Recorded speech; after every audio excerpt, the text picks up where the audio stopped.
কৃষ্ণমন্ডলের চেলা তো এরকমই হবে না। 550 কোটি টাকার যদি ওনার বিরুদ্ধে কমপ্লেন থাকে, তাই 100-200 কোটি টাকা তো চেলা হবেই। কিভাবে লুট হচ্ছে, কেন বীরভূম গরিব, কেন মুর্শিদাবাদ গরিব, সারা দেশের দৃষ্টিতে আজকে এগুলো গরিব জেলা। কেন গরিব বোঝা যাচ্ছে, ওখানকার সম্পদকে লুট করছে কিছু লোক, সাধারণ জনতা গরিব আছে।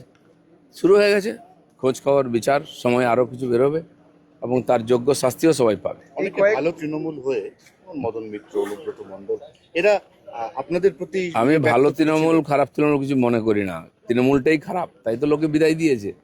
আর যেখানেই যাক, স্বর্গে গেলেও কেউ পার পাবে না যদি অন্যায় করে থাকে। সুস্থ থাকার একমাত্র ঠিকানা কাঁচরাপাড়া পলিক্লিনিক বা নাইট অ্যাঞ্জেল নার্সিং হোম। কেনাকাটার একমাত্র ঠিকানা আগমনী বাসন্তী।